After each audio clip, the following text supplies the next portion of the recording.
హరే కృష్ణ. ఈరోజు ఈ యొక్క భక్తుల కార్యక్రమం చేసిన భక్తులు ప్రతి ఒక్కరు కూడా పేరు పేరున ధన్యవాదాలు, అలాగే పాదాభివందనాలు. హరే కృష్ణ. వాస్తవానికి ఈ కళకాలతో నిండిన కలియుగంలో భక్తి చేసుకోవడం అనేది చాలా కష్టతరమైన పని.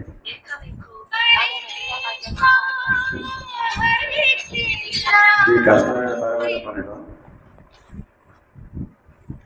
ఇక్కడ భక్తి చేసుకుంటూ భక్తులు చిన్న ఒలిదుడుకులు అవన్నీ కూడా భరిస్తూ మనం ఈ కృష్ణ సంబంధమైన సేవ చేస్తూ ఉంటే మనకు దొరికే ఆనందము, మన దొరికే లాభము చాలా అమూల్యమైంది అనమాట. ఎందుకంటే కృష్ణుడు కలియుగంలో నామరూపం ఉంటాడు అనమాట. కలికాలి నామరూపం కృష్ణావతారం అని చెప్పబడింది భాగవతం. కలియుగంలో నేను ఎలా ఉంటానంటే శబ్ద రూపంలో, అంటే నామరూపం హరినామం ద్వారా ఉంటాను.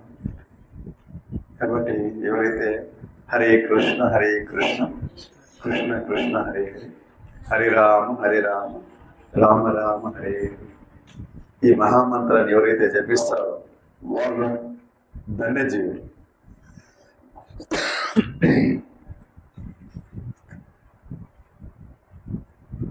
మనం ఇక్కడ బద్రీనాథ్ మరియు బృందావనం, చిత్రకూటు, కాన్పూరు ఇలా దివ్యదేశాలు తిరగడం జరిగిందనమాట యాత్ర రూపంలో. ఆ యాత్రకు వచ్చిన గిఫ్ట్గా భగవంతుడు మనందరూ కూడా చాలా తక్కువ ఇచ్చారనమాట. ఎందుకంటే 7-8 రాష్ట్రాలు దాటుకొని వెళ్ళాల్సి వస్తుందన్నమాట.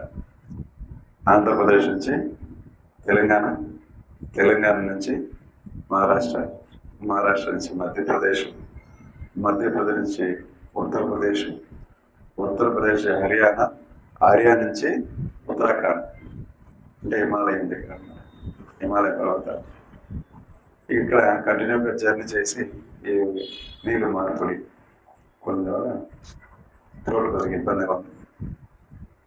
ఏదైనా ఇబ్బంది అయితే క్షమించండి. ఎందుకంటే ఇది భగవంతుడు మనకి యాత్ర వచ్చిన గిఫ్ట్ అనమాట. ఎందుకంటే యాత్ర ఎందుకు వెళ్ళాలా, ఎందుకు చెప్పవలసిన అవసరం లేదు. మనం ఇక్కడే జపం చేసుకుని ఇక్కడ వెళ్ళచ్చు కదా, చాలా జరుగుతుంటారు అన్నమాట. మనం జపం చేసుకుంటే అన్ని ధామాలు మన దగ్గరకు వస్తుందని చాలా మంది చెప్తారు అన్నమాట. వాస్తవం హరినామానికి మించిన దివ్యమైన నామం లేదనమాట.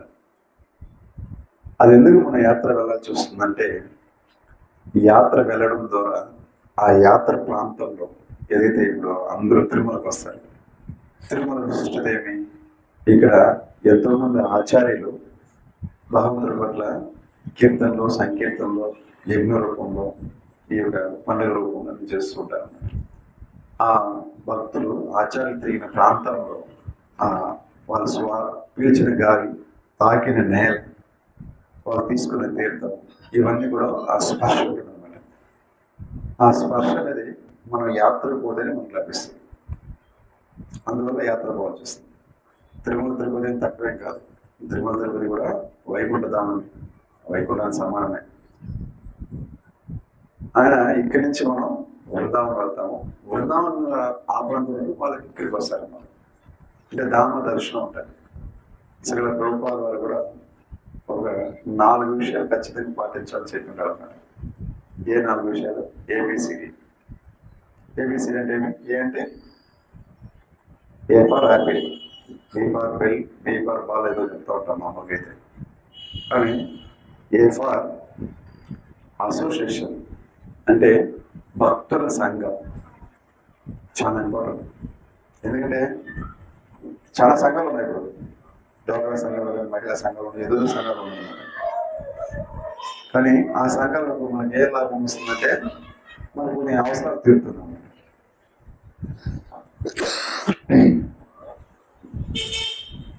కానీ ఈ భక్తుల సంఘంలో ఏం జరుగుతుంది, ఏమి లాభం అంటే మనం చేసుకున్న కర్మ నుంచి, పాపాల నుంచి మనం బయటకు వెళ్ళచ్చు అన్నమాట. భక్తుల సంఘంలో అయితే మనకి జపం చేయాలో తెలియదు, ఎలా చేయాలో తెలియదు, అందరూ చేసుకుని తిరుగుతూ ఉంటారు. కానీ మనకి ఎలా చేయాలి, భక్తులతో సంబంధం పెట్టుకుని ఇలా చేయాలని చెప్తారు అన్నమాట, మార్గదర్శకులు చూపిస్తారు. అలా వాళ్ళ ద్వారా మనం జపం చేయడం ద్వారా మనకి తనము మనసు రెండు ప్రశాంతం అవుతుంది, రెండు పవిత్రం అవుతుంది. తనం అంటే శరీరం, శరీరము పవిత్రం అవ్వాల, మనసు పవిత్రం అవ్వాలి. మంత్ర అంటే మన అంటే మనస్సు, మనసుని పవిత్రం చేస్తుంది మేడం. డైరెక్ట్గా మంత్రం ఏం పని చేస్తుందంటే మనసుని పవిత్రం. మనసు ఎందుకు పవిత్రం లేకుండా ఎందుకు అయిపోయింది? మనసు ఎందుకు పవిత్రం లేదు? మా మనసు పవిత్రం ఎవరు అడగండి, ఒప్పుకుంటారా? మీరు పవిత్రులు కాదంటే ఒప్పుకుంటారు కదా? ఒప్పుకోరు. నేనే చాలా మంచోడు, అందరూ చెడ్డవాళ్ళే, నేనే మంచోడు అంటారు. మరి ఎవరు ఒప్పుకోరు? నా చెడ్డవాడు స్వామి, నువ్వు పవిత్రుడు అపవిత్రుడు అంటే ఎవరు ఒప్పుకుంటారు? ఒప్పుకోరు అనమాట. కానీ ప్రతి ఒక్కరు మన లోపల మంచివాడు కూడా ఉండొచ్చు, కానీ చెడ్డవాడు కూడా ఉండాలన్నమాట. ఎందుకంటే మంచి చెడ్డ రెండు మన మనసు నుంచి ఉద్భవిస్తుంది అన్నమాట. అలా భక్తులు తిరిగినప్పుడు మనకి భక్తి ఒక ప్రవృత్తి మనకు బయటపడుతుంది అన్నమాట. అది భక్తి లేని వాళ్ళు తిరిగితే వాళ్ళ అలవాట్లు, వాళ్ళ యొక్క ఆ సంభావన మనకి మన మైండ్ డిస్టర్బ్ చేస్తుంది. కాబట్టి ఇప్పుడు ఇస్కాన్లో చెప్పుకుంటారు అనమాట, అభక్తుల సంఘం మొదలైంది అంటారు అనమాట. ఈయన చైతన్య మహాప్రభు కూడా ఏం చేశారంటే అభక్తుల సాంగత్యం తగ్గించాలి, వదిలేసేయండి. అట అభక్తుల సాంగత్యం చేసామంటే మన సాంగత్యం వాళ్ళకి ఇవ్వగలగాలి. అంటే ఈ హరినామం వాళ్ళకి ఇవ్వగల, కృష్ణుడి గురించి మనం చెప్పగలగాలి. వాళ్ళు మాట్లాడిస్తే వాళ్ళ గొప్పలు చెప్తారు అనమాట. నీ ఇంద్రుని, నేను చంద్రుని అంటూ ఉంటారు, నేను గొప్పవాడిని, నేనే పెద్ద అన్నట్టుగా. కానీ ఇక్కడ అందరికంటే పెద్దడు భోక్తారం యజ్ఞ తపశం సర్వలోకం, అన్ని లోకాలకి పెద్ద ఒకడే. ఎవరిది? దేవాది దేవుడు శ్రీకృష్ణ భగవానుడు, జగద్గురు, అన్ని లోకాలకి గురువుడే.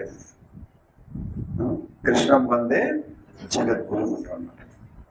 అటువంటి గొప్ప స్థితిని మనం అర్థం చేసుకోవాలంటే ఎవరితో అసోసియేషన్ ఉండాలా? భక్తులతో అసోసియేషన్. అప్పుడు మనకు అర్థమవుతుంది, లేకపోతే మనకు అర్థమవుతుంది. కాబట్టి A for association, B far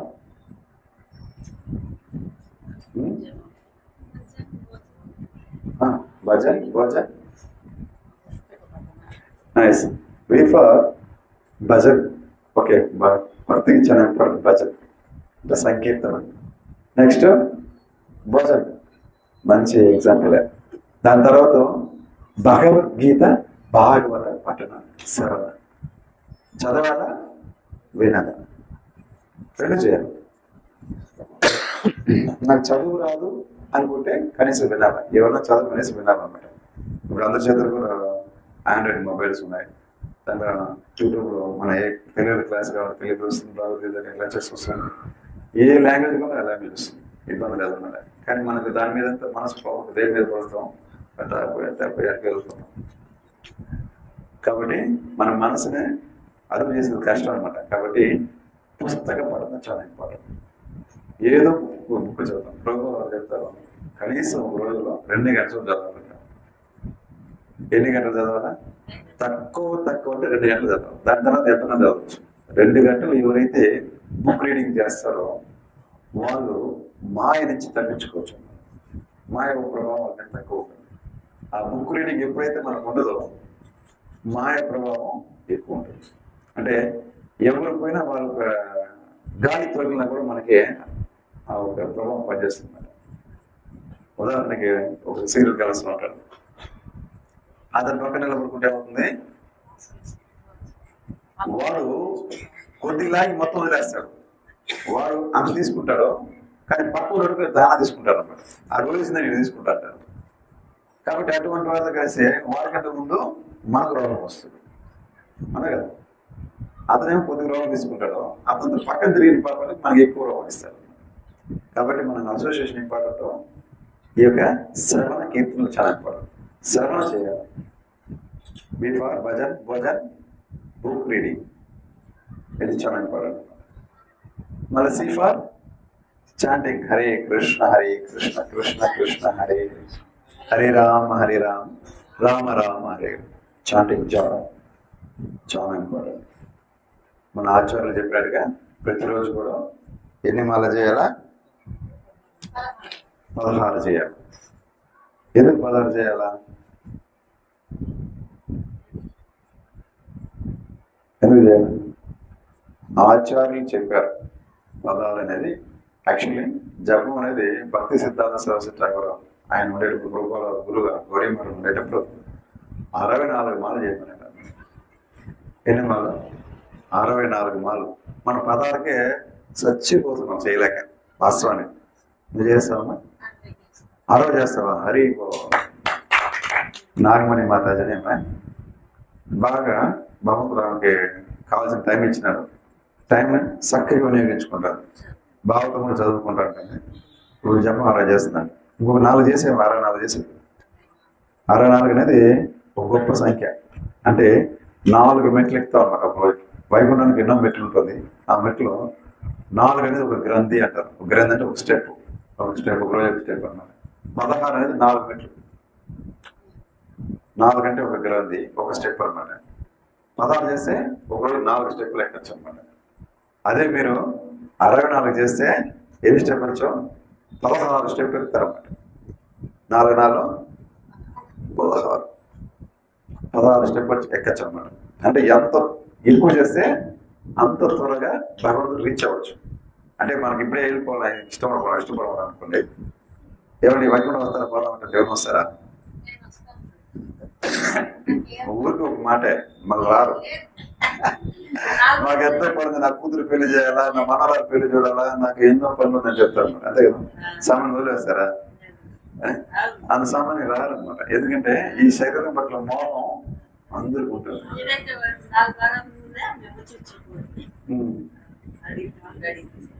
ఎందుకంటే అంత సామాన్యంగా శరీరం నుంచి బయట రావాలి. కాబట్టి సీఫా చాటింగ్, శ్రీ శ్రీనివాసు ఆచార్యులు చెప్పని 16 పదాలు ఉంటుంది. హరే కృష్ణ మహామంత్రంలో ఎన్ని పదం ఉంటుంది? 16 పదాలు ఉంటుంది. 16 మాలు ఖచ్చితంగా చేయాలన్నమాట. ఏం చేస్తారు? హరి బో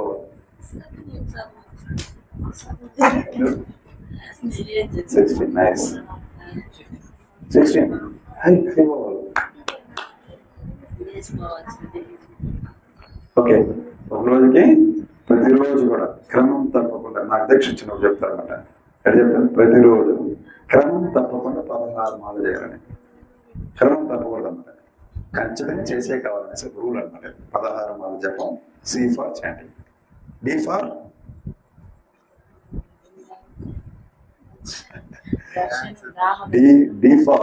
డైట్. అంటే టేక్ ఓన్లీ ప్రసాదం.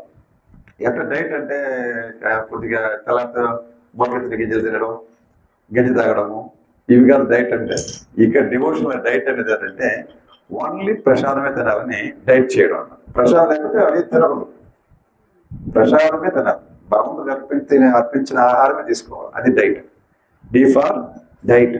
D for deity worship. అంటే భగవంతుడు అర్చామూర్తుల్ని వర్షిప్ చేయాలి.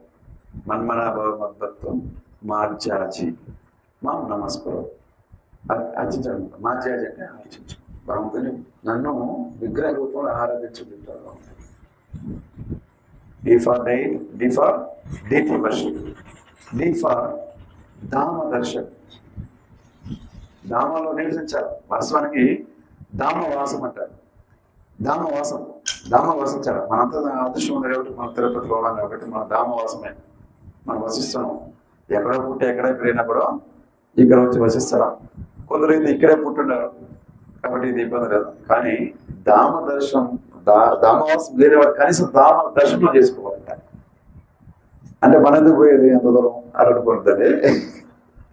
ధామాలకు పోతే ఏమొస్తుంది?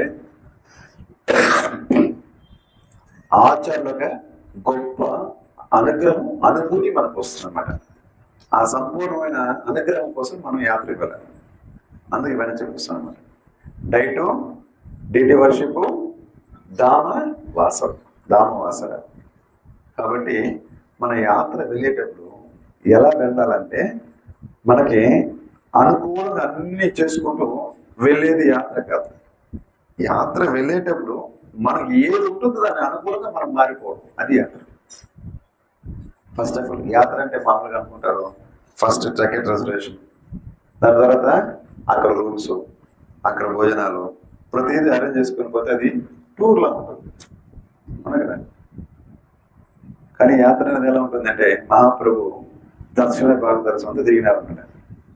ఎలా వచ్చేసాడంటే ఆయన పెద్ద కారు తీసుకునేసి దాని వెనకాల అన్ని లోడ్ చేసుకునేసి సిలిండర్ తీసుకుని ఏం రాలా. ఎలా వచ్చినాడు? అప్పుడు కార్లు లేవు, ఉన్నప్పటికి కూడా ఎదురు పెట్టుకుని కట్టుకోరావచ్చు. ఎలా వచ్చారైనా నడకదా వచ్చాను, నడుచుకుంటూ ఏ ప్రాంతం వస్తే అలా ప్రసాదం పెడితే తింటారు. అడవిలో పోయినప్పుడు పనులు ఒక 5 దొరికితే దాన్ని బాగుంది ఆఫ్ చేస్తుంటారు. ఆ రకంగానే కూడా యాత్ర చేశారన్నమాట. కాబట్టి అంత గొప్ప అనుభూతి వాళ్ళకి లభించింది. ఇక్కడి నుంచి ఆల్వార్లు ఉన్నారన్నమాట. 12 మంది ఆల్వార్లు ఉంటారు తమిళనాడులో. ఆల్వార్లు దివ్య దేశాలను 108 ఉంటుంది. ఆ దివ్య దేశాలకు పాస్ రావాలంటే సంకీర్తన చేయడానికి వాళ్ళు లీలా ప్రాంతానికి వెళ్ళేటప్పుడు కూడా నడక మార్గం అనమాట. ఇక్కడి నుంచి హిమాలయాలు నడిచినారు అనమాట. శ్రీపాద రామానుజాచార్య, తిరుమంగయ్య వీళ్ళంతా కూడా నడిచి అందరూ వెళ్ళినారు అనమాట. నడుచుకుంటేనే మనం కారు వేసుకుని పోయేదానికి 20 రోజులు పట్టింది. 20 రోజులు పట్టింది పోయేదానికి. వాళ్ళు నడుచుకుంటూ పోతే ఎన్ని సంవత్సరాలు పట్టి ఉంటుందో అర్థం కదా. వాళ్ళు ఎంత స్టామినా ఉండాలా, ఎంత పట్టుదల ఉండాలా, శరీరానికి ఎంత స్టామినా కావాలి పాదయాత్ర చేయాలంటే. కొంతమంది మన తిరుమలకు కూడా మహారాష్ట్ర నుంచి నడుచుకు వస్తారు. అంటే తెలంగాణ తర్వాత ఆంధ్రప్రదేశ్ ఇవన్నీ ఎంత దూరం ఉంది. మహారాష్ట్ర నుంచి తులసిమారని ఒక కొన్ని ఎత్తున పెట్టుకుని స్త్రీ పురుషులు ఫ్యామిలీ నడిచి వస్తారు. వాళ్ళు కూడా లగేజ్ ఏం తెచ్చుకోరు, సింపుల్గా ఏదో ఒక చిన్న జోలన బ్యాగ్ తగ్గించుకుంటారు అన్నమాట. కొన్ని బట్టలు పెట్టుకొని చేస్తారు. అలాగే ఈ చెన్నై, పాండిచ్చేరి ఇటువంటి చుట్టుపక్కల తమిళనాడు నుంచి కూడా పాదయాత్రలు వస్తారు అనమాట. కానీ మన ఇక్కడి నుంచి తిరుమలకి వెళ్ళాలంటే బస్ ఎక్కుతామా, ట్యాక్సీ ఎక్కుతామని ఆలోచిస్తాం. కనీసం మెట్ల ద్వారా ఇక్కడి నుంచి నడిచిపోయేదాన్ని అది కష్టమే.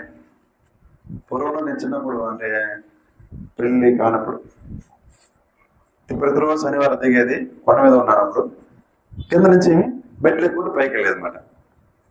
కానీ అలా భక్తి పరంగా కాదు, అది కోరిక అలా వెళ్ళాలనేసి. అలా వెళుతూ అప్పుడు భక్తి లేదు కాబట్టి సినిమా పాటలు వాక్మని పెట్టుకునేసి ఊగుతా పోయేదన్నమాట. అప్పుడు తెలియదు కదా మనకి గోవింద రాసి ఉంటారు, గోవింద నామస్మరణ అన్నీ ఉంటుంది అన్నమాట. స్తంభాలు ఉంటుంది. అది చదువుకుంటూ పోవాలని రాశారనమాట. కానీ ఎవరు చదువుతారు? ఎప్పుడు చూడు ఫోన్ పెట్టుకుని మెట్లు కూడా యూజ్ చేయలేదు కనీసం. ఇప్పుడైతే ఆ ఫోన్ చూస్తూనే ఎక్కుతూ ఉంటారు. ఆ విధంగా ఉంటుంది. కానీ ఆ విధంగా పాదయాత్రలు చేస్తూ వెళ్ళాలన్నమాట యాత్రని.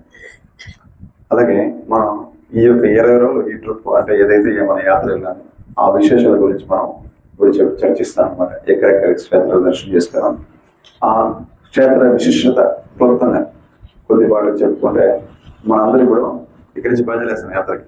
మీరందరూ కలిసి కూడా మాతో ప్రయాణం చేయండి. మనందరూ కలిసి ఇప్పుడు ఎక్కడికి వెళ్తున్నామో యాత్రకు బయలుదేరేసాం. మన యాత్రలో ఉన్నాం. 20 రోజుల తర్వాత తిరిగి వస్తాం. అట్లనే భావించాలి. మన భావన అంతా కూడా యాత్రకి వెళ్ళిపోతాం. అంటే ఖర్చు లేని పని. ఎందుకంటే భగవంతుడు చెప్తారన్నమాట, ఒకసారి భావగ్రాహి జనార్దన్ అంటారు స్వామి. అంటే భావనని కూడా భావనను వర్షిప్ చేయొచ్చంట. ఆ భావన వర్షిప్ చేస్తే ఒక ఆయన మంచి వేడిగా చీరాన్నం చేశారంట. ఎక్కడ? ఆయనేమో పడవలో ప్రయాణం చేస్తున్నాడు, దేవుడు నైవేద్యం పెట్టాలంట. ఆయన మనసులో ఊహించుకున్నాడు, వాళ్ళ గురువు చెప్పినాడు వేడిగా మనసు ద్వారా కూడా భావనలో క్షీరాన్నం చేసి నైవేద్యం పెట్టచ్చు అనేసి.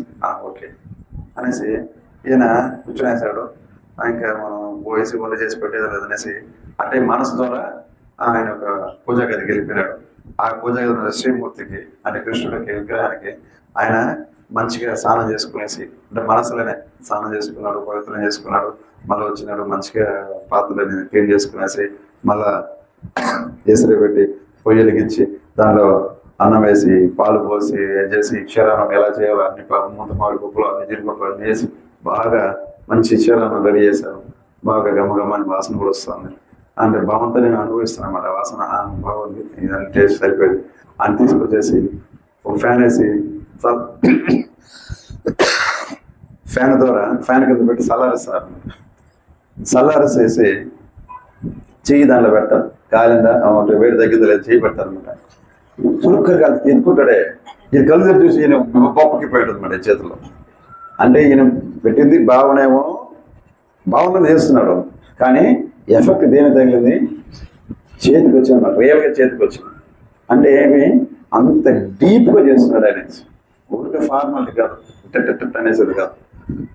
మనం భావన అంత ఒక డీప్గా ఉండాలి. అలాగా మనం భావనతోనే ఇప్పుడు యాత్రకు ప్రయాణిస్తాం. కావాల్సిన లగేజ్ తెచ్చుకున్నారా? 4 చేతుల బట్టలు తెచ్చుకోవాలి. ఎక్కువ లగేజ్ తెచ్చుకోవద్దండి, ఇబ్బంది అవుతుంది.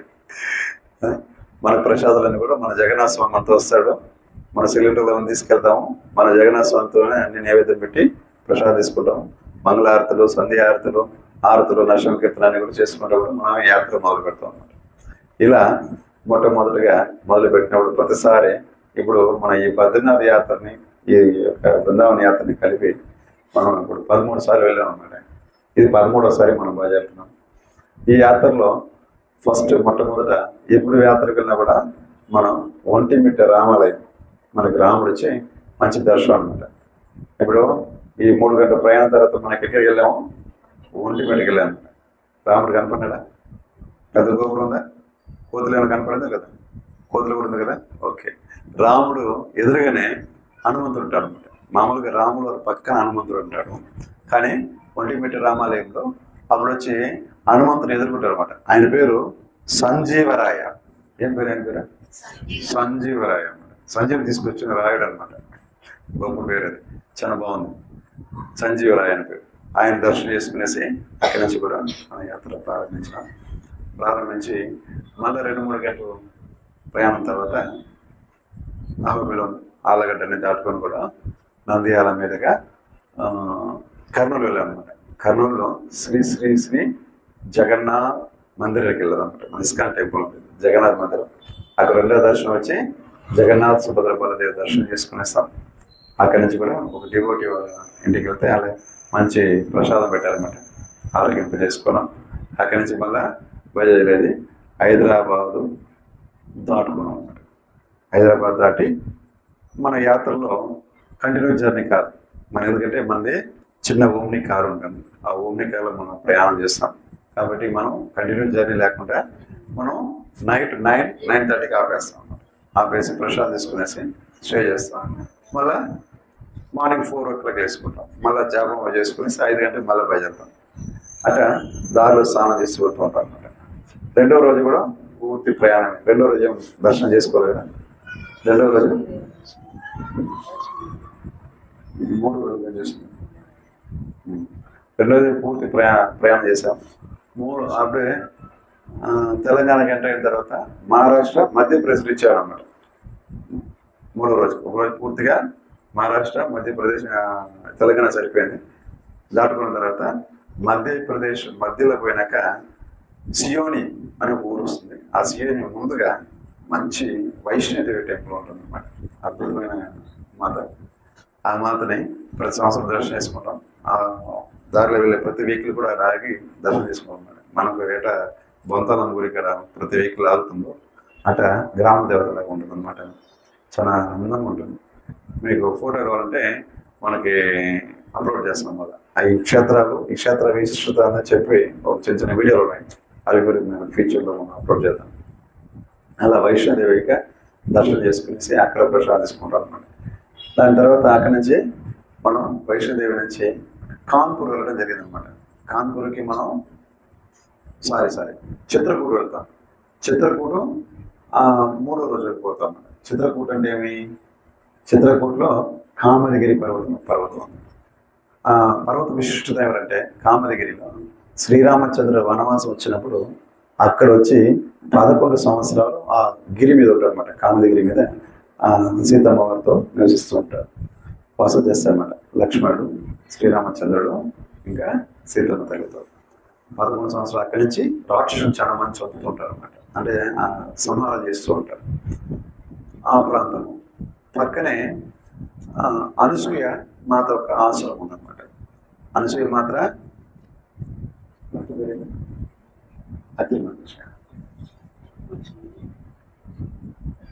అత్రి మహర్షి అనసూయ మాత వీళ్ళ ఆశ్రమం అనమాట. అనసూయ మాత విశిష్టత ఎవరంటే ఆమె ముమ్మూర్తులను కూడా చిన్న పిల్లలు చేసి ఆలయాలన్నీ జరిగిన కూడా ఆ ప్రాంతం అనమాట. ఓకే, ఆలయాలు జరిగిన ప్రాంతం ఒకటి. అది కాకుండా దత్తాత్రేయుడు జన్మ తీసుకున్నది వాళ్ళకి తీసుకుంటారు అనమాట. ముమ్మూరు కలిసి ఆవిడ అనసూయ మాత దగ్గర సీతమ్మ వారు ఆమె వచ్చి ఆమె బోధన తీసుకుంటుంది అనమాట. అంటే పతివ్రత స్త్రీ ఎలా ఉండాలో అనేసి ఆమె మహాపతివ్రత మన సీతమ్మ కూడా అయినప్పటికీ అనసూయ మాత ఒక గురు పత్నిగా ఉపదేశించిన ఉపదేశాలను కూడా తన ఎంత వినయంగా తీసుకుంటుంది అనమాట. భర్తను అనుసరించడం, భర్తను ఎలా ప్రేమించాలని అనుసరించాలా, వారి బంధువులతో ఎలా జరుపుకోవాలి, గృహస్థుల ధర్మాల గురించి చెప్తూ ఉంటుంది అనమాట. చెప్పిన తర్వాత ఆమెకి మంచి జ్యువెల్స్ అంటే ఆభరణాలు, చీర గెలుస్తుంది, వాడకుండా ఉండే పుష్పాలు అన్నమాట. ఎప్పుడు వాడతారు పుష్పాలు, ఎప్పుడు ఫ్రెష్గా ఉంటుంది అన్నమాట. అటువంటి పుష్పాలు ఇవన్నీ కూడా కానుకలుగా సమర్పిస్తుంది అనమాట సీతమ్మ వారికి. సీతమ్మ వారు దాన్ని స్వీకరిస్తారు. ఆ లీలగన జరిగిన ప్రాంతం ఆ ఒక అనసూయ ఆశ్రమం ఆడుందన్నమాట. మళ్ళా గుప్త గోదావరి అని ఉంటుంది అనమాట. గుప్త గోదావరి అంటే గోదావరి మామూలుగా ఎక్కడ జన్మ తీసుకుంటుంది అంటే త్రయంబకేశ్వరంలో తీసుకుంటుంది. నాసిక్ పక్కన త్రయంబకేశ్వరంలో ఆ క్షేత్రంలో ఒక విష్ణుమూర్తి యొక్క విగ్రహం కింద నుంచి నీళ్ళు వస్తూ ఉంటుంది, పాదాల నుంచి వస్తూ ఉంటుంది అన్నమాట. ఆయన శ్రీరంగనాథ స్వామిలో పనుకుంటాడు మన గోవిందరాజ స్వామిలాగా. ఆయన పాదాల నుంచి కూడా గోదావరి వస్తుంది. సన్నగా వస్తుంది కానీ కొద్దిగా వస్తున్నట్టు ఉంటుంది. కానీ అంత పెద్ద నదికి కావాల్సిన నీళ్ళు కూడా అక్కడి నుంచి కూడా డిస్ట్రిబ్యూట్ అవుతుంటారు. ఆ గోదావరి నది ఇక్కడ త్రయంబకేశ్వరుడు రామచంద్రుడితో ఆయన ఫస్ట్ టైం ఆయన చూడాలనేసి అనిపించి ఆయన వస్తాడంట గుప్త గోదావరి రూపంలో. అక్కడ శివుడు ఆ గోదావరితో పాటు శివుడు వస్తాడనమాట. అక్కడ ఒక గుహలా ఉంటుంది, ప్రకృతి పరంగా గుహ ఉంటుంది. ఆ గుహ లోపల నీళ్ళు వస్తుంటుంది. అక్కడ కూడా నీళ్ళు ఎక్కడి నుంచి వస్తున్నా అర్థం కాదు, నీళ్ళు వస్తుంటుంది. ఆ మోకాల నీళ్ళు అంత నీళ్ళు ఉంటుంది అనమాట గుహ లోపల. దాంతో వెళ్ళి శివయ్య దర్శనం చేసుకోవచ్చు. శ్రీరామచంద్రుడు లేడీస్ కూడా అనమాట దర్శనం చేసుకుని రావచ్చు అనమాట. దాని గుప్త గోదావరి అంటారు. సీతామాత వంటకి నీళ్ళు అడిగినప్పుడు పవిత్రమైన జలాలు కావలసి అక్కడ గోదావరి నుంచి కూడా ఆయన వంటకి నీళ్ళు తీసుకెళ్తారు అనమాట. అది ఇంకా చాలా ఉందన్నమాట. అక్కడ చాలా ఆశ్రమాలు ఉంటుంది. రామ్ ఘాట్ అని స్నాన ఉంటుంది. మందాకిని నది ఉంటుంది. అనసూయ ఆశ్రమం దగ్గర కూడా మందాకిని నది ఉంటుంది. ఎందుకంటే అనసూయ మాత మందాకిని నదిని అంటే హిమాలయ నుంచి తీసుకొస్తున్నారు. తన భర్త నీళ్ళు అడుగుతారు. అత్రి మహర్షి తపస్సు చేసి ఆయన లేచి నీళ్ళు అడిగితే అత్రి మహర్షి కోసం కూడా అక్కడి నుంచి ఆమె తీసుకొచ్చి వస్తుంది అనమాట. ఆమె తీసుకొచ్చి తన భర్త ఒక దగ్గరికి తీరుస్తుంది. అప్పుడు మందాకిని నది ఉందన్నమాట. ఇదైనా అయిన తర్వాత కానాపూర్ అనే కాన్పూర్కి వెళ్తాం అనమాట. కాన్పూర్ అంటే ఇప్పుడైతే చెప్పులు తయారు చేస్తుంటారు, బెల్ట్లు తయారు చేస్తుంటారు, చాలా ఫ్యాక్టరీలు వచ్చేసింది. కానీ ఒకప్పుడు ఖానాపూర్ అనేవాళ్ళు అనమాట. ఆ కాన్పూర్లో పరిహర్ అని ఒక ప్రాంతం ఉంది. పరిహర్ అంటే ఏదైతే సీతామాత అడవికి వెళ్ళి వదిలేసారన్నమాట లక్ష్మణ స్వామిని. లక్ష్మణ స్వామి ఎక్కడైతే తీసుకొచ్చి అడవిలో దించి వెళ్తాడో అంటే మాతను పరిష్కరిస్తారు కదా, బయట అడవిలో వదిలేసిందని చెప్తారు అనమాట. ఆ పాస్ట్ టైంలో సీతామాతని ఆ వదిలి వెళ్ళిన ప్రాంతం పరిహర్ అంటారు అనమాట. ఆ ప్రాంతాన్ని వెళ్ళి దర్శనం చేసుకోవడం. తర్వాత అక్కడ వదిలి వెళ్ళిన తర్వాత అక్కడ ఉండే ఒక మర్రి చెట్టు ఉంటుంది, చాలా అందంగా ఉంటుంది అన్నమాట. మర్రి చెట్టు ఎలా ఉంటుందంటే ఒక మర్రి చెట్టు ఇంకొక మర్రి చెట్టు కనెక్ట్ ఉంటుంది అన్నమాట చుట్టూ చాలా దూరానికి. అంటే ఆడ మర్రి చెట్టుని కలిసి ఆమె ఏడుస్తూ ఉంటే సీతామాత ఆ మర్రి చెట్లని కలిసి కూడా భరోసా వచ్చిందనమాట. ఎలా భరోసా వచ్చింది? మా సీతామాత నువ్వు బాధపడద్దు, నువ్వు ఏడవద్దు, మీకు రక్షగా మేము ఉంటాము అని మర్రి చెట్లను కలిసి గుర్తం ఉంటుంది అనమాట. పరిహరు ఆమె ఓదార్చి అక్కడ వనదేవి అని పిలువబడుతుందన్నమాట. వనదేవి అనేసి కూడా సీతామాతకు పేరు పెడతారన్నమాట, వనదేవి.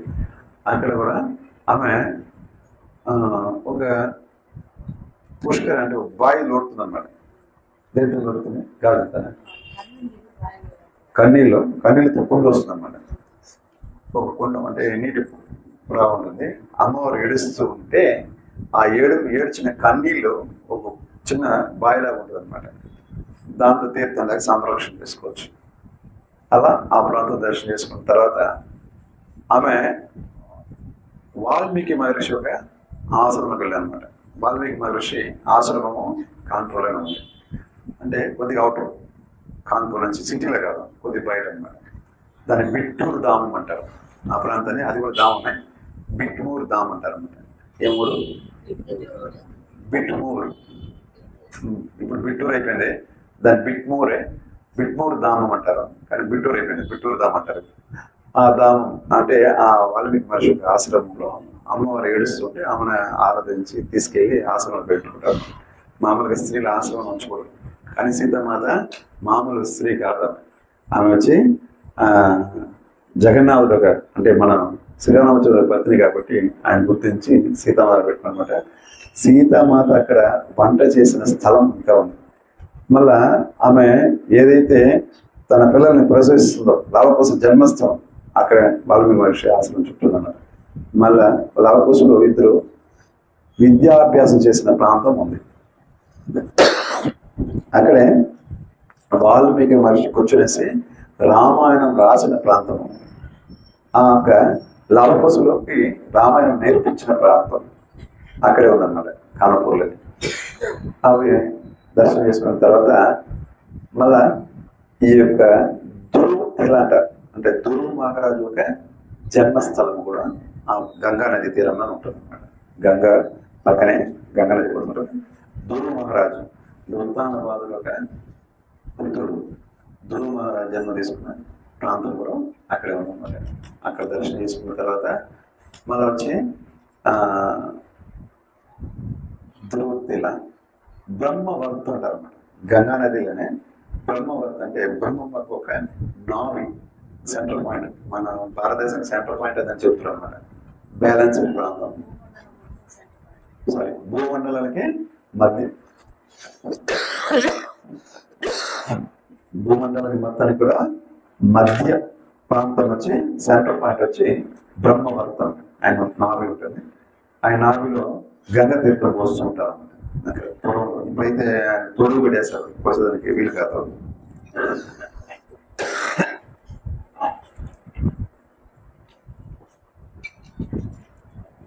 అక్కడ బ్రహ్మవర్తు దాంట్లో ఆ ఒక తొడుగు లేనప్పుడు గతంలో నీళ్లు పోసేవాళ్ళం. ఇప్పుడు ఆడ నీళ్లు పోసే ఒక అవకాశం లేకుండా తొడుగు వేశారు.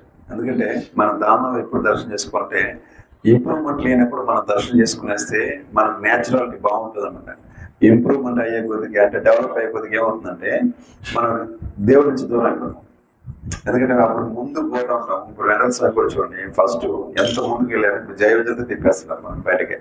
ఫస్ట్ ఇదే ఒక 10-15 సంవత్సరాల ముందు గర్భగుడిలో జైవజలు దాటి గర్భకు పోయి ఇప్పుడు బయట వచ్చేవాళ్ళు. కానీ ఇప్పుడు ఎట్టయిపోయిందంటే బయట జయజోలు గారు తిప్పేస్తున్నారు, గంట గారు తిప్పేస్తున్నారు. కానీ ఇంకో కొనాలి పోయిన తర్వాత గరుడు దగ్గర ఇటు పెట్టి పోయి వెళ్ళిపోవడం తెలివేస్తారేమో. అంటే గర్భమంత దగ్గర కూడా తెలియవచ్చు, చెప్పలేదు. ఎందుకంటే అది మనం ఎంత వీలైతే అంత త్వరగా చేసుకుంటే నేచురాలిటీ మనం దగ్గరగా చూడొచ్చు అన్నమాట. మళ్ళీ దూరం అవుతాం. ఎందుకంటే వాళ్ళకు భద్రతా నిమిత్తం కావచ్చు, జనాలు ఎక్కువ అందరు కావచ్చు, ఎందుకు మార్పు ఉంటుంది. ఆ గంగా నది అని చూసుకునేసి మళ్ళీ అక్కడి నుంచి కాన్పూర్లోనే ఇస్కాన్ టెంపుల్లో, ఇస్కాన్ కాన్పూర్ వచ్చి మన ప్రపంచంలోనే మన భారతదేశంలోనే కూడా ఫస్ట్ నెంబర్ 1 పెద్ద టెంపుల్ అదే అన్నమాట. కాన్పూర్ రాధా మాధవ టెంపుల్ అన్నమాట. రాధా మాధవ టెంపుల్ చాలా పెద్ద టెంపుల్ ఉందన్నమాట. దాంట్లో 3 ఆకులు ఉంటుంది. మధ్య దాంట్లో రాధా మాధవ్ ఉంటారు. ఈ పక్క సీత మరియు శ్రీరామచంద్రుడు అందరూ ఉంటారు అన్నమాట. ఈ పక్క గౌరవతి అంటారు. ఈ రకంగా కృష్ణలో గౌరవతి.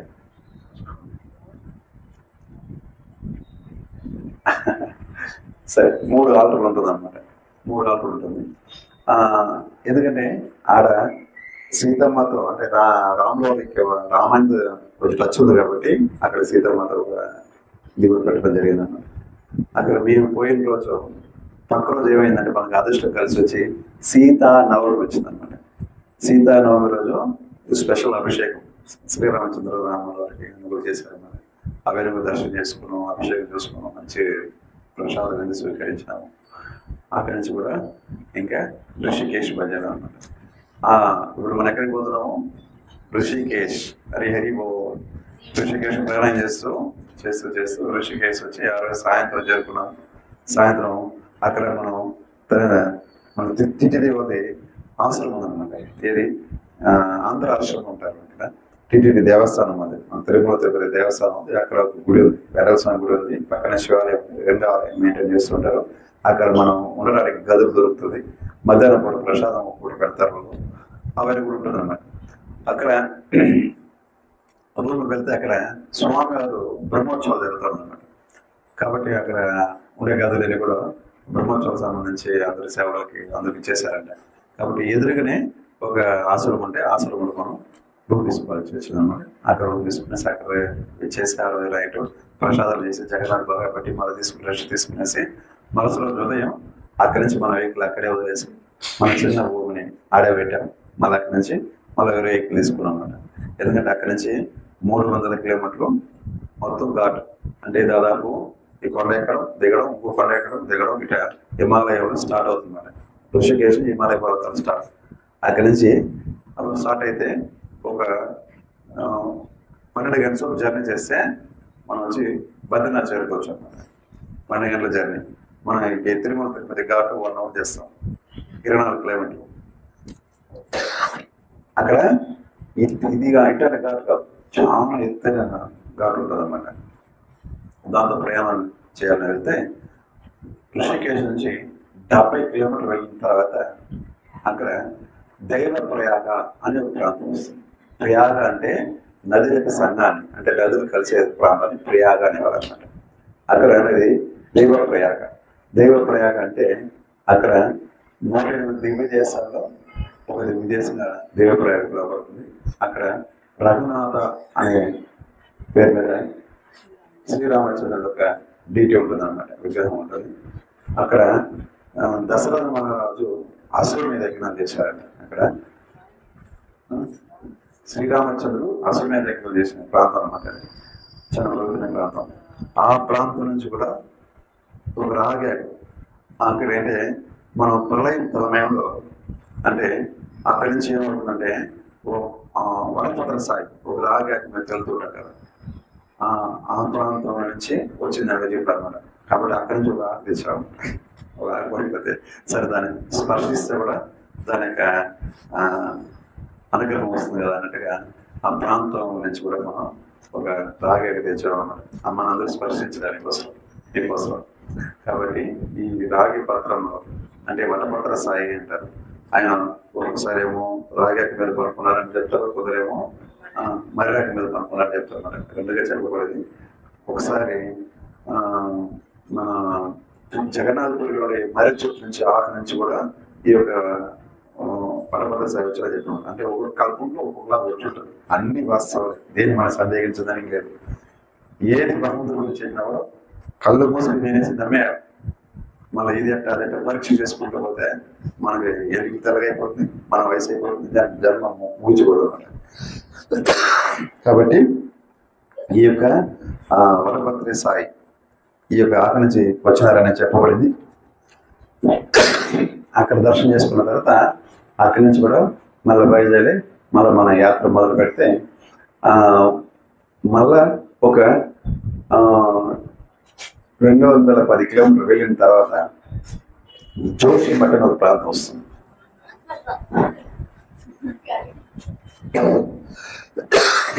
జోషిమఠ్ అంటే అక్కడ మిలిటరీ దళం ఉంది, మన ఇండియన్ ఆర్మీ. అందరూ జోషిమఠ్ అంటే ఇండియన్ ఆర్మీ గురించి అందరూ తెలుసు. కానీ అక్కడ ఒక మంచి నరసింహదేవుడి టెంపుల్ ఉందన్నమాట. దివ్యదేశం 108లో ఆ నరసింహదేవుడి టెంపుల్ కూడా ఒక దివ్యదేశం. శంకరాచార్య వారు డీటీని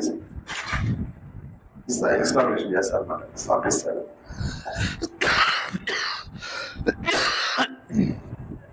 ఆ యాత్ర ఎఫెక్ట్ అయింది. అలా ఆ ఒక క్షేత్రంలోనే బద్రీనాథుడు 6 నెలల పాటు, అంటే క్లోజ్ టైంలో ఆ ఉత్సవమూర్తులు కూడా ఈ యొక్క జోషిమఠ్ వచ్చి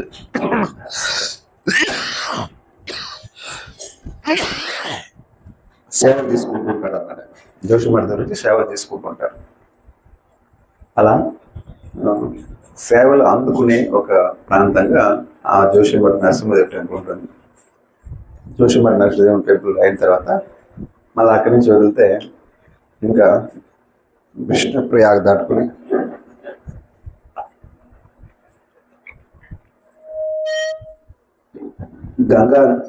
అలకనందతో పాటు ప్రయాణం చేస్తే అలకనంద కిందికి వస్తూ ఉంటుంది, మనం పైకి ఎక్కుతూ ఉంటాం. అలకనంద మాత్రం ప్రయాణం చేస్తూ ఉంటే హనుమాన్ చట్టి అనే ప్రాంతం వస్తుంది. హనుమాన్ చట్టి అంటే ఒకసారి భీముడికి ఆహం ఉంటుంది కదా, భీముడు ఆహం దించాలనేసి హనుమంతుడు పట్టేశారు. ముసలి వానరులాగా హనుమంతుడు వచ్చి ఒక రెండు కొండల మధ్యలో తన తోక పడేసి కూర్చుంటాడు. అప్పుడు ఏదో పుష్పం తేవడానికి వెళ్తాడు అన్నమాట, సంథింగ్ బ్రహ్మకమలం తేవడానికి కదా. భీముడు పుష్పం తేవడానికి ద్రౌపది మాసం వెళ్తాడు. అప్పుడు ఎదురు కనపడిన కొండలని చెట్టుని ధ్వంసం చేసుకున్న భీముడు వస్తూ ఉంటాడు అన్నమాట. అప్పుడు ఈ యొక్క ముసలి కోతి రూపంలో ఉండే ఒక హనుమంతుడు ఒక తోక అడ్డం పెట్టుంటారు అన్నమాట, పెద్ద తోక పెట్టుంటే, ఏ వానరమా ఈ తోక తీ అంటారు అనమాట. ముసలి వానరమా తోక తీ అంటారు. అదే నువ్వే చెప్పిన ముసలివాడు అనేసి, ముసలివాడు నేను లేక ఓపిక లేక నాకు కూర్చున్నాను, మళ్ళీ నీ తోకనెత్తి అంత కష్టం నా వల్ల కాదు, నువ్వు బలవంతుడు కదా, ఆ తోకనెత్తి పక్కన పెట్టి వెళ్ళవయ్యా అంటాడు అన్నమాట. ఎవరనేది హనుమంతుడు. వెళ్తే భీముడు ఈ తోకే కదని అట్టంటారు, ఊరికి అట్లా లేపుతారు. ఒక వేలుతో లేపుతారు లేదా, చేతులు లేపుతారు లేదా, మళ్ళీ 2 చేతులు లేపుతారు లేదా, ఎంత బల ప్రయోజనం అప్పుడు అర్థమవుతుంది. ఇది మన శక్తి మించి సామాన్యమైన కోతి కాదని అర్థం చేసుకునేసి మళ్ళీ ప్రార్థిస్తాడు. అప్పుడు ఆయన చెప్తారు అనమాట, నేను ఈ విధంగా వాయుపుత్రుణ్ణి, అంటే నువ్వు నేను కూడా ఒకే ఒక అంశంలో వచ్చినాము అన్నట్టు కూడా ఆయన చెప్పి, బలం ఉందనేసి అహం ఉండకూడదు, ఆయన బలం ఉండొచ్చు కానీ ఆ వినయం అనేది చాలా ఇంపార్టెంట్ అనేసి ఆయనకి ఆ వినయం పరుస్తారు అన్నమాట. ఆ ప్రాంతం హనుమాన్ చెట్టి అంటారు. ఆ ప్రాంతం కూడా బద్రీనాథ్కి ఒక 30 కిలోమీటర్ల దూరం ఉంటుంది అన్నమాట. ఇంకా కాస్త ముందుకు వెళ్ళామంటే అక్కడ పాండుకేశ్వరం ఒకటి వస్తుంది. పాండుకేశ్వరం పాండు మహారాజు తపస్సు ఆచరించిన ప్రాంతం పాండుకేశ్వరం ఊరు వస్తుంది. అక్కడ కూడా విష్ణుమూర్తి యొక్క దర్శనం దొరుకుతుంది అన్నమాట. అక్కడి నుంచి కాస్త ముందుకు వెళ్ళామంటే మనకు ఎంతో చాలా ఇష్టమైంది ఒక మాత ఉందన్నమాట. ఏ మాత చెప్పు? ఏకాదశి మాత. ఏకాదశి మీద గుహ హరిహరిబో. ఏకాదశి మాత బద్రీనాథ్ 1 కిలోమీటర్ దూరం ఉంటుంది అనమాట. బద్రీనాథ్ నుంచి 1 కిలోమీటర్ దూరం స్టార్టింగ్ పాయింట్లోనే అక్కడ ముర అనే ఒక రాక్షసుడు ఏకాదశి ఉద్భవించిన ప్రాంతంగా పూర్తిగా ఏకాదశి ఎలా వచ్చింది, ఎందుకు అక్కడ రావచ్చు వచ్చింది ఒక కథ. ఇక ముర అనే రాక్షసుడు ఒక కథ ఉంటాడు అనమాట. అతను దేవతల్ని, భక్తులని, మునుల్ని, ఋషుల్ని అందరినీ ఇబ్బంది పెడుతూ ఉంటాడు అనమాట. ఇబ్బంది పెడుతూ ఉంటే అప్పుడు అందరూ వెళ్ళి కూడా విష్ణుమూర్తిని శరణ పెడతారు, అంటే కృష్ణుని శరణ పెడతారు. అప్పుడు శ్రీకృష్ణ భగవానుడు విష్ణుమూర్తి శ్రీకృష్ణ భగవాన్ ఏం చేస్తారంటే ఆయన వస్తాడు, వచ్చి యుద్ధం చేస్తుంటాడు. ఆ ముర అనే రాక్షసుడికి ఎవరితో యుద్ధం చేసినా ఓడిపోకూడదనేసి వరం ఉంటుంది అనమాట. అంటే ముమ్మూర్తులు ఎవరితో యుద్ధం చేసినా కూడా ఆయన ఓడిపోవడం, ముమ్మూర్తులు మించిన ఎవరు బలం ఎవరి దగ్గర ఉండదట. కానీ విష్ణుమూర్తి అందరికంటే ఇది కదా, కాబట్టి ఆయన ఫైట్ చేస్తూ ఉంటాడు. చేస్తూ ఉంటే ఆ సాయంత్రం అయిపోతుంది అన్నమాట. ఆ యుద్ధ నీతి ప్రకారము సాయంత్రాన్ని 6 గంటలకు ఆపేయాలి. అంటే సూర్యుడు ఉన్న వరకు ఫైట్ చేయాలి, సూర్యుడు లేకపోతే ఫైట్ చేయకూడదు. ఇది మన అందరికి తెలిసిన విషయమే. ఆపేస్తే ఈయన విశ్రాంతి కోసం ఒక గుహకి వెళ్తాడు అనమాట. ఆ గుహ పేరేమి? హేమావతి గుహ పేరు. అంటే ఆ హేమావతి గుహకి వెళ్తారు, ఆయన విశ్రాంతి తీసుకుంటాడు. ఈ ముర అనే రాక్షసుడు కాబట్టి ఏమనుకుంటాడంటే ఇది అతను యుద్ధ నీతి పాటించాలి, ఎందుకంటే అది దేవత కాబట్టి ఆయన పాటించాలి. కానీ నేను రాక్షసుని, నాకు ఏ రీతి పని లేదు. రాక్షసులకి ఏం పాటించమాట. ఇప్పుడు మనం ట్రాఫిక్ రూల్స్ పెట్టుంటారు కదా, ట్రాఫిక్ రూల్స్ వన్ వే ఉంటుంది, ట్రాఫిక్ రూల్స్ ఉంటుంది, సిగ్నల్ వేస్తుంటారు, సిగ్నల్ పడకపోయినా కూడా పోతారు అన్నమాట. వాళ్ళంతా ఎవరు? రాక్షసులే. వన్ వేలో పోయి కూడా రాక్షసులే. ఏదైతే రూల్స్ బ్రేక్ చేస్తున్నారో వాళ్ళందరూ రాక్షసులే, గుర్తుపెట్టుకోండి. ఎందుకంటే ఇది ఎవరైతే వింటారో అందరూ కూడా గుర్తుపెట్టి అందరూ కూడా చెప్పండి. ఎవరైతే రూల్స్ బ్రేక్ చేస్తారో ప్రతి ఒక్కరు రాక్షసులే. అలా యుద్ధ నీతి పాటించాల్సిన అవసరం లేదని రాక్షసులు బ్రేక్ చేస్తారన్నమాట. అతను విశ్రాంతి తీసుకున్నాడే, ఎవరైతే శ్రీకృష్ణ మనం విశ్రాంతి తీసుకున్నాడే ఆయన తన ఖడ్గంతో తీసుకుని ఆయన వధించడానికి వెళ్తారు, చంపేస్తాం, యుద్ధం ఫినిష్ అవుతుంది కదా, అతనికి వెళ్తాడు. అప్పుడు భగవంతుడు యోగ నిద్రలో ఉన్నాడు. నిద్ర కాదు అది, అంటే యోగ నిద్ర అంటే మెలకు కాదు, నిద్ర కాదు, దాని మధ్యలో ఉంటాడు అన్నమాట. ఎప్పుడైతే ఆయన ఆ రకంగా ఉంటాడో అప్పుడు ఆయన శరీరం నుంచి ఒక దివ్యమైన తేజస్సు ఒక స్త్రీ రూపం దారి చూస్తున్నాడు. వచ్చి ఆమెకి ఎన్ని చేతులు ఉంటుంది? 16 చేతులు ఉంటుంది అన్నమాట. 16 చేతులు, ఈ పక్క 8, ఈ పక్క 8. మనం 2 చేతులు పెట్టుకుని ఓన్ ఆడేస్తున్నాం. ఆమెకు 16 చేతులు అనమాట, 16 అస్త్రాలు ఉంది. 16 చేతులు కూడా 16 అస్త్రాలు ఉందన్నమాట. ఆ అస్త్రాలతో యుద్ధం చేయడం రెడీ అవుతుంది. నేను యుద్ధం చేద్దామంటే అప్పుడు ఆమెకు అందంలో మోగి తిరుగుతాడన్నమాట. ఈ మొర రాక్షసుడు మోగితే నీ ఎలా యుద్ధం చేసింది, ఇంత అందంగా ఉండాలి, అయినా అన్ని చేతుల్లో ఏమో పెట్టుకొని అంత కత్తిరి కటాలు పెట్టుకొచ్చినావు, అంత చేతుల్లో ఎంత బాగున్నావు, నీతో యుద్ధం చేయలేదప్ప, నువ్వు నన్ను చంపినప్పుడు నీ యుద్ధం చేయనంటాడు. నువ్వు వచ్చి యుద్ధం చేయడానికి వచ్చినావు, మా స్వామిని సంపాదించేది వచ్చినావు, నాకు తలపడు, మళ్ళీ స్వామి దగ్గరికి పోతాను, ఈమె రచ్చుకుంటే ఆయన ఫైట్ చేస్తున్నాడు. ఫైట్ చేసి కూడా ఆయన్ని మొర అనే రాక్షసుని చంపేస్తున్నాడు. చంపేసి ఎలా ఉంటుంది? మామూలుగా ఫైట్ చేసి యుద్ధం గెలిచి ఎట్లుంటుంది? మన ఇండియా విన్ అయితే ఏం చేస్తారు? ఓ దగ్గర కేకలేస్తాం. ఏదో ఫైట్ చేసి విన్ చేసి ఏం చేస్తాము? కేకలేసి గోల చేస్తాం కదా. కానీ ఆమె ఎంత వినయంగా నమస్కరించే భగవంతుడు ఉందన్నమాట. స్వామి గారు అన్ని అయిపోయినా ఆయన కలిసి రాస్తాడు. ఆయనకు అన్ని తెలుసు, ఆయన సర్వంత్రయామి. ఇంకా మన టైం పొద్దున ఆయన కలిసి రాస్తాడు. ఎవరైనా అనబడతారు ఏం తిన్నట్టుగా, ఏమడతాడు? ఎవరినైనా అనబడితే నేను స్వామి మీ యొక్క శక్తిని ఇలా ఏకమై వచ్చినాను కాబట్టి, ఏకమై నా శక్తిని ఏకమై వచ్చినా కాబట్టి నువ్వు ఏకాదశిగా పిలవకూడతావు అనేసి ఆమెకి ఏకాదశిని పేరిచ్చి ఆమెని మనకంతా కూడా ఆ రోజు నవధాన్య నుంచి ఉపవాసించాలా అనే పద్ధతిని, ఆ ఒక కీర్తిని ఎవరైతే ఏకాదశి పాటిస్తారో వాళ్ళకి సర్వమంగళం చేకూరుతుంది, భక్తులు అభివృద్ధి చెందుతారని కూడా అన్ని వరాలు కూడా అనుమతి ఇవ్వడం జరుగుతుంది. ఆ గుహని ఇప్పుడు హేమవతి గుహలో ఉన్న గుహ ఎప్పుడేమైంది?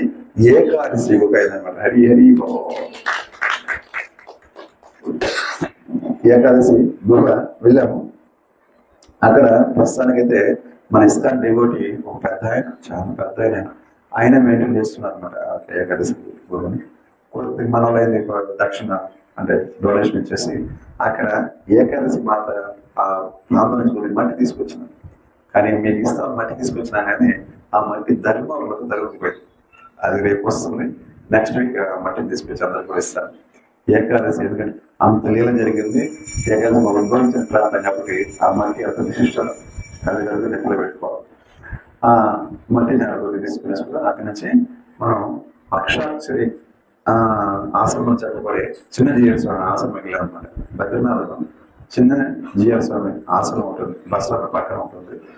ఆ ఆశ్రమంలో మనకి గదులు ఇస్తారన్నమాట. మన ఎవరి పైన ఇస్తారు, అది మన ఆంధ్రలో కాబట్టి ఇంకా స్వామి ఇస్తారు. ఆ ఒక్కటే మనకి ఆంధ్ర భోజనం దొరుకుతుంది, ఆంధ్ర ప్రసాదం. వాళ్ళు నైవేద్యం పెడతారు, స్వామి నైవేద్యం పెట్టి వాళ్ళు కూడా పద్ధతిగా సేవలు తీసుకుంటాం. మనం కూడా సేవలు పోవచ్చు. 6 నెలల ముందు అర్జీ పెట్టుకుని బద్రీనాథ్ సేవలు అంటే చిన్న సేవ మండలికి అర్జీ పెట్టుకుంటే వాళ్ళు పర్మిషన్ ఇస్తే 6 నెలలు మన కొరకు సేవ చేయొచ్చు అంట. ఎట్లుంటుంది ఎక్కడంటే నేను పోయినప్పుడు -3 ఏ 3 -3 నేను పోయినప్పుడు 7 గంటలకి 7:30 ప్రాంతం సాయంత్రం నైట్ -3 ఉన్నది. అది అవి రాత్రి -8 వచ్చింది. నైట్ -8 ఎట్లుంటుంది? నీళ్ళు తాకాలంటే భయం, గ్లాస్ ముట్టుకోవాలంటే భయం. అసలు చాలా ఇంతలా బెడ్షీట్ కింద ఉంటుంది, ఇంతలా బెడ్షీట్ పైన కట్టుకోవాలి.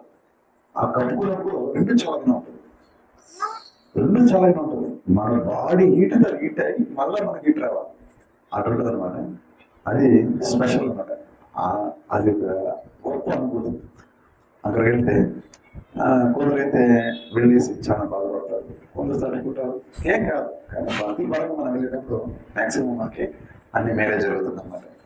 అలా అక్కడ గది తీసుకుని మన తిరుమల నుంచి లడ్డు తీసుకుని లడ్డు అక్కడ ఆశ్రమించాం. మన తిరుపతి లడ్డు ఎక్కడ పోయినా కూడా మనకి గొప్ప ప్రయారిటీ ఉంటుంది అనమాట. తిరుపతి మన పరపతి అన్నట్టుగా ఎక్కడ పోయినా లడ్డు తీసుకొస్తాం అనమాట. లడ్డు ఇస్తే మనకి కావచ్చినంత కుటుంబం లభిస్తుంది అనమాట. ఎక్కడైనా కూడా అక్కడ గది కూడా జరిగింది. అక్కడ తీసుకునేసి వెంటనే 7:30 8 గంటలకు పనిచేస్తుంది దర్శనానికి వెళ్ళిపోయాం. ఎందుకంటే మనసులో వెళ్తున్నప్పుడు ఆ క్లైమేట్ అనేది ఎప్పుడు ఎలా ఉంటుంది అర్థం కాదు, ఎప్పుడైనా మారిపోవచ్చు. కాబట్టి నైట్ దర్శనానికి వెళ్ళాము.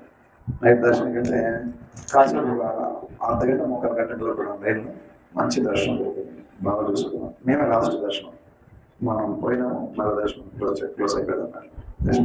మంచి దర్శనం దొరికింది. అందరూ చేసుకొచ్చి మన ఆశ్రమంలో వచ్చి మనం రిలాక్స్ అయినా. అక్కడ ఆశ్రమం వెళ్ళే దారిలో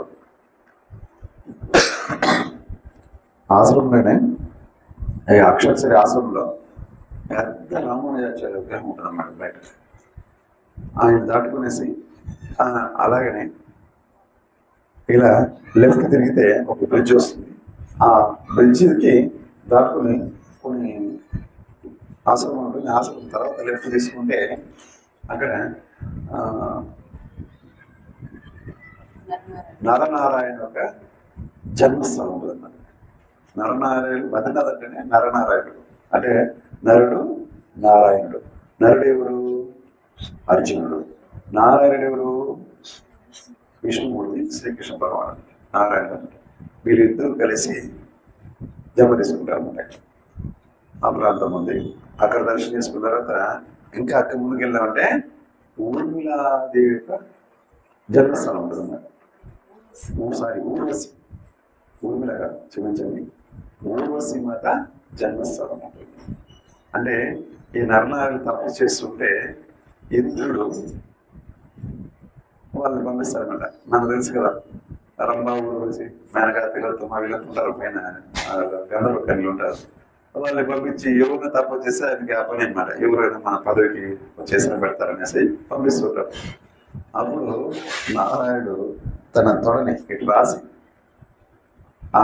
ఒక మట్టి వస్తుంది. ఆ మట్టిని అటు పడేస్తే ఆమె శ్రీమూర్తి రూపం ధరిస్తుంది ఈ ఊర్వశి మాతగా. ఆ ఊర్వశి అంటే ఈ రాసి పెట్ట ఊర్వశి అవుతుంది. ఆ ఊర్వశి మాత అందానికి ఈ నలుగురు దిగ్భ్రాంతులు అవుతారన్నమాట. వీళ్ళకంటే మీ నలుగురు కలిగితే అంత అందం లేదంట, అంత అందం ఉండదు. అది భగవంతుని స్వయంగా వచ్చినా ఉంటారు, చాలా అందంగా ఉంటుంది. ఆయన్ని ఇంద్రుడికి మీరు గిఫ్ట్గా ఇస్తాను, తీసుకొని అప్పగించాను అనేసి పంపిస్తారంట. ఇందులో పంపిస్తారు భగవంతుడు. అంటే అప్పుడు అర్థమవుతుంది ఆయన ఈయన సామాన్యుడు కాదు అనేసి ఇంద్రుడు అర్థం తీసుకుని ఆయన ఒక అహం తీసి ఆయన నమస్కరించి ఆయన శరణాగతి పొందుతాడు అన్నమాట. ఆ ఒక ఊర్వశి మాత జన్మస్థలంలో అక్కడే జరిగింది. అక్కడ అది కాకుండా ఇంకా బద్రీనాథ్ గుడికి స్టెప్ దిగితే ఆ బ్రిడ్జ్ కింద అలకనంద పెద్ద సౌండ్, మామూలు సౌండ్ కదా, చాలా గోడ చేస్తే పోతా ఉంటుంది. పెద్ద సౌండ్, ఐస్ వాటర్ మొత్తం చిక్కగా ఉంటుంది. అవసరం నీళ్ళు అడంతా కొలాయి తిప్పితే కూడా నీళ్ళు అది గెజ్జి కాదు కాదు. కొలాయి తిప్పితే చేతులు కరగాలి, చేతులు కరగాలంటే భయం. కొన వెళ్తేనే తినాలా, మూతి పూసుకునేసినామంటే ఇది సచ్చ. ఎందుకంటే అది అల్ల కాదు, సామాన్యం అంటే కరుస్తుంది. నీళ్ళు కరవడం అక్కడ కూడా అర్థమవుతుంది అనమాట. ఆ విధంగా ఏమవుతుందంటే ఆ బద్రీనాథ్ యొక్క అలకనంద నది మీద తప్పకుండా ఒకటి వస్తుంది. తప్పకుండా అంటే వేడి నీళ్ళు వస్తుంటుంది అనమాట. నారద మహర్షి నారదకుండ ఉంటుంది, తప్పకుండా ఉంటుంది. ఆ తప్పకుండా స్నానం చేస్తుంటారు. అంటే ఆ యొక్క అంత చలి ప్రాంతంలో -డిగ్రీలో అక్కడ వేడి నీళ్ళు బాగా శరీరం తట్టుకునే వేడి ఉంటుంది. ఒక్కోసారి శరీరం తట్టుకునే వేడి కూడా వస్తుంది. అక్కడ దాన్ని చూసుకుని మనం స్పర్శించి మళ్ళీ మొమ్మగల లేదంటే బొబ్బలు వచ్చి వస్తుంది. ఒక్కోసారి ఎక్కువ వేడి ఉంటుంది, ఇంకోసారి మెత్తగా ఉంటుంది. మనం వేడి మెత్తగానే ఉంటుంది. ఇంట్లో పోసుకునే స్నానం కానీ ఇంకో కొద్దిగా వేడిగా ఉంటుంది. అయినా నమస్కారం చేసి దిగేసాం అనమాట. తప్పకుండా స్నానం వేరే నీళ్ళతో. అది స్త్రీలకు పురుషులకు వేరే వేరేగా ఉంటుంది. విడివిడిగా చేసుకోవచ్చు. మళ్ళీ అక్కడి నుంచి కాస్త ఒక 200 మీటర్ 300 మీటర్ ముందుకు వెళ్ళామంటే బ్రహ్మ కపాలం ఉంటుంది. బ్రహ్మ కపాలం అక్కడ పిండ ప్రదానం చేస్తూ ఉంటారు అనమాట. పెద్దవాళ్ళు కొడుకుంటారు, అక్కే పాలకిస్తూ ఉంటారు. బ్రహ్మ కపాలం అది దర్శనం చేసుకున్న తర్వాత మళ్ళీ మానా విలేజ్ వెళ్ళాము. తక్కువ రోజు ఎవరు మానా విలేజ్ మన ఇండియాకి ఆఖరి విలేజ్ అంటారు అన్నమాట. ఆ ఆఖరి విలేజ్ అక్కడి నుంచి వస్తే ఫస్ట్ విలేజ్. అక్కడి నుంచి ఇటు వస్తే చైనాకి మనకి మధ్యలో ఉండాలి. అక్కడ మానా విలేజ్ ఏం విశిష్టత అంటే అక్కడ ఆ ప్రాంతంలో ఉండే ఒక జ్యూస్ అంటే పళ్ళరసం తయారు చేస్తారన్నమాట. అది ఎనర్జీ బాగా వస్తుంది. ఆ చలి తట్టుకునే శక్తి దానికి ఉంటుంది అన్నమాట. అది తీసుకున్నందుకు తాగుతూ ఉంటారు. అక్కడే సరస్వతి మాత ఆవిర్భావం తీసుకుంది మానా విలేజ్ లాస్ట్ అన్నమాట. సరస్వతి మాత మన కళ్ళు కనపడేది అక్కడే. అంటే సరస్వతి నది అంటే గంగా కావేరి అన్ని నదులు కళ్ళు కనపడుతుంది. కానీ సరస్వతి అంతర్వాహినిగానే ఉంటుంది అన్నమాట. అంతర్వాహినిగా ఉంటుంది. ఆ ఉద్భవించింది సరస్వతి మాత ఆ మానా విలేజ్ పైన అనమాట. అక్కడే భీమశిల ఉంటుంది అన్నమాట. సరస్వతి నది వెళ్తూ ఉంటుంది, సరస్వతి నది వెళ్తూ ఉంటుంది. ఇక్కడ ఆ 2 కొండల మధ్యలో వెళ్తూ ఉంటుంది అన్నమాట. అక్కడ భీముడు స్వర్గారామం వెళ్ళడానికి అంటే పంచపాండవులు స్వర్గానికి వెళ్ళడానికి భద్ర మానవ నుంచి వెళ్తారన్నమాట. స్వర్గానికి దారి మనం కూడా ప్రయత్నం చేయొచ్చు స్వర్గానికి పోవాలంటే. కానీ మనం పోతామో తెలియదు. ఎందుకంటే వాళ్ళే వాళ్ళు పడిపోయినారు. అంతే పాపాలు చేసిన వాళ్ళు పోలేరనమాట. మంచి వాళ్ళు పోగలరు. మనం ప్రయత్నం చేస్తే తెలిసిపోతుంది మనం ఎంత పాపం చేస్తాం అనేసి. మనం మానాలు చెప్పేదాకా మన వల్ల కలదు. ఇంకా ఆఖరిగా పోతాం లేదు. అక్కడ ఒక భీమశలను దాటుకుంటూ ఆ పంచపాండవులు స్వర్గరామం చేస్తారనమాట. ఆ ఒక ప్రాంతం అక్కడ ఉంది. దాంతో మొట్టమొదట ధర్మరాజు అంటే మన యుధిష్ఠిరుడు ఉంటాడు. యుధిష్ఠిర తర్వాత భీమ తర్వాత అర్జున తర్వాత నకుల ఉంటాడు. నకుల తర్వాత సహదేవుడు కాదు. నకుల తర్వాత పాంచాలదేవి ద్రౌపది ఉంటుంది. ద్రౌపది తర్వాత సహదేవుడు ఉంటారు. వీళ్ళు ఈ రకంగా ఉంటారు. వాళ్ళ పక్కన ఒక కుక్క కూడా ఉంటుంది.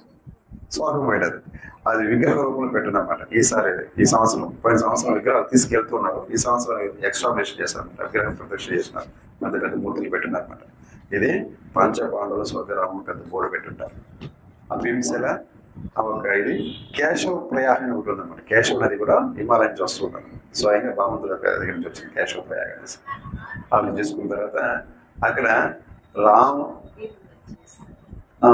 భీమశిల అనేది ఎవరంటే ఈ స్వర్గరామం వెళ్ళడానికి ఈ 2 కొండల మధ్యన పెద్ద బాణలు తీసుకొచ్చి చేస్తారన్నమాట. మహాబలుడు కాబట్టి బాణం తీసుకొచ్చేసి దాని మీద నడిచిపోతారు. దాన్ని భీముడు ఒక బ్రిడ్జ్ భీమశిల అని అంటారు అన్నమాట.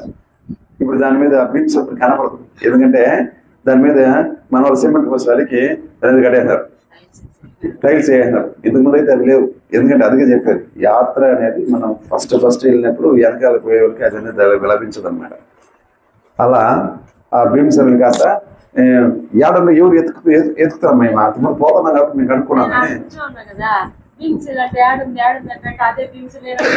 నమ్మరు. ఎందుకంటే భీమశిల వాళ్ళు ఫోటోలు దిగులు అంతా ఒకలా చూసుంటారు. అక్కడ పోతే అవేం కనపడదు అనమాట. అది నూతనం అయిపోయింది కాబట్టి అక్కడ దర్శనం చేసుకున్న తర్వాత సరస్వతి మాతకి గుడి కూడా కట్టినారు. పోయిన సంవత్సరం స్టార్ట్ చేస్తారు. ఈ సంవత్సరం కంప్లీట్ అయిపోయింది. సరస్వతి ఒక మూర్తిని పెట్టి అలా మందిరం కూడా కట్టినారు అన్నమాట. సరస్వతి మాత గుడి. ఆ దర్శనం చేసుకున్న తర్వాత మళ్ళీ ఎక్కడికి వెళ్తామో వ్యాస గుహ, గణేష్ గుహ 2 ఉంటుంది అనమాట. వ్యాస గుహ ఓ చోట ఉంటుంది, గణేష్ గుహ ఓ చోట ఉంటుంది. ఈయన ఇక్కడి నుంచి మహాభారతం చెప్తే ఆయన అక్కడి నుంచి రాస్తాడన్నమాట. 1/2 కిలోమీటర్ డిస్టెన్స్ లో, అంత డిస్టెన్స్ లో ఆయన చెప్పి ఈయన ఎట్లా రాసినాడో అర్థం కదా. అంటే ఆ మంచు ప్రాంతం కాబట్టి వాయిస్ క్లియరిటీ వినపడుతుందో ఎటో అది కానీ భీంస సారీ వ్యాస గుహ, గణేష్ గుహ 2 గుహలు దర్శనం చేసుకున్న తర్వాత మానవుని దాటుకునేసి మాకు ఎన్నో సంవత్సరాల నుంచి ఈ యొక్క చిన్న ఏరియాలో ఉందన్నమాట. మనం సార్ చర్చ ఉన్నాం. గంటాకర్ అని ఒకతను ఉంటాడు, ఒక మంచి శివభక్తుడు. శివభక్తుడు ఆయన హరినామం వింటేనే ఆ చెవులో గంట కట్టుకుంటాడు, కరకర పుడతాడు అన్నమాట. రామకృష్ణ విన్నారంటే కరకరకుంటాడు. శబ్దం. ఆయన పేరు గంటాకర్ణ, అంటే గంటని కర్ణలో కట్టుంటారు కాబట్టి గంటాకర్ణాలకు పెడుతుంది పేరు. ఆయన మంచి శివభక్తుడు అనమాట. శివుడు ప్రసన్నమయ్యేలా భక్తి చేస్తాడు. శివుడు ప్రత్యక్షమవుతాడు. ఏం పని కావాలంటే నాకు ముక్తి కావాలంటాడు. అంతేకాదు తపస్సు చేసేంత ముక్తి నడతాడు. శివుడు అయ్యా నీకు భోగ భాగ్యాలు ఏమైనా ఇస్తాను, కానీ ముక్తిని ఇవ్వలేను, ఎందుకంటే అది నా పని కాదు. ముక్తినిచ్చేదానికి అంటే శ్రీకృష్ణ భగవానుడు ఆయన శరణాగతి పొందంటారు. అదే దయాసం వెంటనే సాగు నువ్వు మహాదేవుడు కదా, పెద్ద దేవుడు అనుకున్నాను, నువ్వే ముక్తి ఇస్తావు అనుకున్నాను. కాబట్టి నేను ఆయన మాట వింటేనే నేను చెవులు గంటలు కొట్టుకుని చెవులు పోనేనాను ఆయన పేరుని. అటువంటిది ఇప్పుడు పోయి ఏ మొక్క పెట్టుకుని ఆయన దగ్గర పోయి నేను నాకు ముక్తిగా అడగాలంటే నైనా నీకే ఇటువంటి తారతమ్యం ఉంటుంది. కానీ భగవంతుడు కృష్ణుడు ప్రతి ఒక్కరిని కూడా దూషించే వాళ్ళని, పొగిడే వాళ్ళని ప్రతి ఒక్కరిని కూడా ఒకేలా చూస్తారు అనమాట. ఆ ఒక నేచర్ ఉంటుంది. ఆయన ప్రకృతి పరంగా అలాగే ఉంటాడు. కాబట్టి నువ్వు దేహి అంటే నీకు తదాస్తు అంటాడు. నువ్వు వెళ్ళి ప్రార్థించు. నన్ను నేను ప్రకటించుకోలేదు, దేవాది దేవుడు నేను ముక్తిస్తా నీకు చెప్పలేదు, నువ్వు అపార్థం చేసుకున్నావు, దానికి నాకు సంబంధం లేదు అంటారు అనమాట. కాబట్టి ఆయన అంటే చెప్తే మళ్ళీ ఇక్కడ వచ్చి ఊరికే పోవద్దు అనేది గిఫ్ట్ అంటారు. ఆయన అంటే దేవుడి గుడికి పోతాం, కర్పూరం ఆర్తి ఏదో తీసుకుపోతాం, పండు పొలాన్ని తీసుకుపోతాం కదా, అక్కడ అంగలే ఉండవు. కాబట్టి పాపం ఆ అడవిలో అంత మంచి కొండలు ఎవరు అంగడి పెట్టుకుంటారు, గిగ్గిపెట్టి పెట్టుకున్నారు, టెంకాయ పెట్టుకుంటారు. కాబట్టి ఆయన చేస్తాడంటే ఎవడో మళ్ళాంటి భక్తుడు ఒకరికి వేసి నామాలు పెట్టుకునేసి జన్మ వేసుకుంటాడు, బ్రాహ్మణుడు వేసి అలకనంతలో సరిగ్గా కొంత మునుగుతూ ఉంటాడు. ఆయన అట్టే అది పెడతాడు అన్నమాట. గంటాకర్ణుడు ఆయన ఎక్కడికి పోతాడు చలికి, ఆయన భుజం మీద తీసుకొస్తాడు గిఫ్ట్ కింద ఇస్తామనేసి. ఎందుకంటే బ్రాహ్మణుడు అంటే ఇష్టం కదా కృష్ణుడికి. బ్రాహ్మణుడు అంటే వైష్ణవుడు అంటే చాలా ఇష్టం కాబట్టి, భక్తుడు కాబట్టి గిఫ్ట్ ఇచ్చేద్దాము అని. ఈయన రాక్షసుడు కాబట్టి ఈయన ఏదంటే తినేస్తాడు, అంటే నరమాంసం కూడా తినేస్తారు వీళ్ళు రాక్షసుడు. కానీ ఇంకా భగవంతుడు కూడా వాళ్ళు తినేది పెడతాం అనేసి ఉద్దేశం తీసుకొస్తాడు అనమాట. ఆయన టిఫిన్ కింద తింటారులే బ్రాహ్మణుడు అనేసి తీసుకొచ్చి పండేసి స్వామి తీసుకో నీకు టిఫిన్ తెచ్చిన తీసుకుంటారు అనమాట. బ్రేక్ఫాస్ట్ కదా